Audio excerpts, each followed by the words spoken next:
Hello दोस्तों, तो मैं हूँ खुशबू और वेलकम करती हूँ आप सभी लोगों का आज के वीडियो में। और आप भी मेरी तरह एक गृहिणी हैं जो सरकारी नौकरी की तैयारी कर रही हैं, लेकिन कई बार पढ़ाई में मन नहीं लगता, तो इस वीडियो को ज़रूर देखिए। ये वीडियो सिर्फ आपके लिए है। चलिए समस्या को समझते हैं। घर की जिम्मेदारियाँ, बच्चों की देखभाल, रसोई और बाकी सारे कामों के बीच पढ़ाई को समय देना सच में बहुत ही ज़्यादा चुनौतीपूर्ण है। लेकिन सबसे ज़रूरी है खुद को दोष देना बंद करना। देखिए, आप जो कर रहे हैं मीन्स एज अ हाउसवाइफ जो हम लोग कर रहे हैं वो बहुत आसान नहीं है। पढ़ाई को साथ में लेकर चलते हुए वो सब करना बहुत ही ज़्यादा आसान नहीं है, लेकिन नामुमकिन भी नहीं है। और तो पढ़ाई को एक बोझ नहीं समझिए, एक अवसर समझिए। अगर आप भी पढ़ाई को एक बोझ की तरह देखेंगी तो प्रेरणा कभी नहीं आएगी, मोटिवेशन आप कभी फील नहीं करेंगी। और अगर उसे आप एक अवसर की तरह देखेंगी तो खुद को एक बेहतर जीवन देने का मौका मिलेगा। तो आज हो गई थी मेरी वापस जाने की तैयारी, तो मैं मायके से वापस ससुराल जा रही हूँ और मेरा आज के दिन ही है नेट के एग्ज़ाम का पेपर।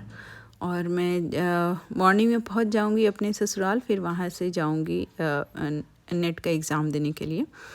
वैसे तो मैंने प्रिपरेशन की थी टीजीटी पीजीटी की, बट पेपर एक्सटेंड हो गया है। मैं नेट का प्रिपरेशन कर नहीं पाई थी, पर मैंने फॉर्म फिल किया था, तो इसलिए मैंने डिसाइड किया है कि मैं पेपर देने भी जाऊंगी। तो हम बात कर रहे थे कि मोटिवेशन कैसे ढूंढें। देखिए, खुद से कहें, खुद से कहिए, बैठिए कि मैं कर सकती हूँ। अपने बच्चों को सोचिए, आप उनके लिए एक प्रेरणा बन सकती है, एक मोटिवेशन बन सकती है। और कभी जब थक जाएं तो 10 मिनट का ब्रेक लीजिए, फिर लौटिए।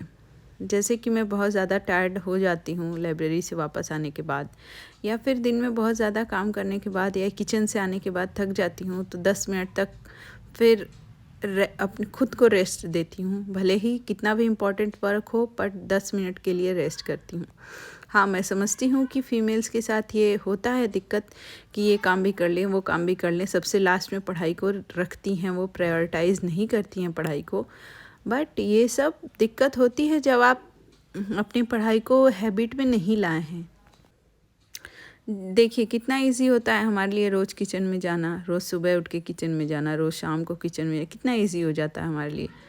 बहुत ज़्यादा हम थके रहेंगे फिर भी हम किचन में जाते हैं। कैसे? क्योंकि हमें आदत बन जाती है, हम उसे अपनी हैबिट में शामिल कर लेते हैं। बस उसी तरह इजीली अपनी पढ़ाई को भी अपनी हैबिट में शामिल कर लेना है, और अपने साथ बहुत ही ज़्यादा मतलब टफ़ नहीं, अपने रूड बिहेवियर अपने साथ नहीं रखना है। अपने आप को कोमलता से रखना है। और अपने आप, अगर पढ़ाई में गैप आ गया है कोई बात नहीं, आप 4 इयर्स 5 इयर्स से छूट गया कोई बात नहीं, फिर से स्टार्ट करेंगे। ऐसा तो नहीं है कि कुछ इयर्स का गैप आ गया तो हम पढ़ ही नहीं सकते। बस बात ये है कि हार नहीं माननी है। अगर आप भी घर संभाल रही हैं और भविष्य बना रही हैं तो यह बहुत छोटा काम नहीं है, क्योंकि पूरी फैमिली को लेकर चलना, बच्चों को लेकर चलना, ये एक बहुत बड़ा टास्क होता है। नॉर्मली लोग कहते हैं कि मतलब हाउसवाइफ है, कुछ नहीं कर रही है, बट हाउसवाइफ होना ही एक बहुत बड़ी बात है। और उसके साथ अगर आप प्रिपरेशन कर रही हैं, पढ़ाई कर रही हैं, तो समझ लीजिए कि आप बहुत ज़्यादा स्ट्रॉन्ग हैं या फिर मोटिवेटेड हैं, तभी आप ऐसा कर पाएंगी।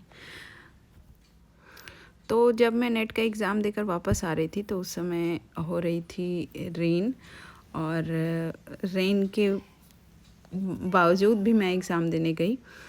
फिर वापस आते समय हमने कहीं पे थोड़ा बहुत कुछ स्नैक्स ले लिया था, क्योंकि भूख भी लग रही थी और घर पहुंचने में अभी टाइम भी लगता है। मेरा सेंटर मेरे घर से 1 आवर के टाइम टेकिंग था, इतना डिस्टेंस पे था, तो इसलिए हमने थोड़ा बहुत स्नैक्स ले लिया था। फिर उसके बाद हम घर आ गए थे। तो ये थी मेरे आज की कुछ बातें जो मैंने आज किया। तो अगर आप भी पढ़ाई में मोटिवेटेड रहती हैं पढ़ाई करने के लिए, तो चैनल को ज़रूर सब्सक्राइब करिएगा, ताकि हम साथ साथ में पढ़ाई कर सकें और अपनी इस जर्नी को और आसान बना सकें। तो कमेंट में हाँ लिखिएगा। और चलिए मिलते हैं फिर नेक्स्ट वीडियो पे, तब तक के लिए बाय बाय, टेक केयर। हाँ, और एग्ज़ाम में नेट के एग्ज़ाम में जाने से पहले आपको ईयररिंग्स, कोई भी मेटल नहीं होना चाहिए, सब कुछ निकलवा दिया गया था और मैं बहुत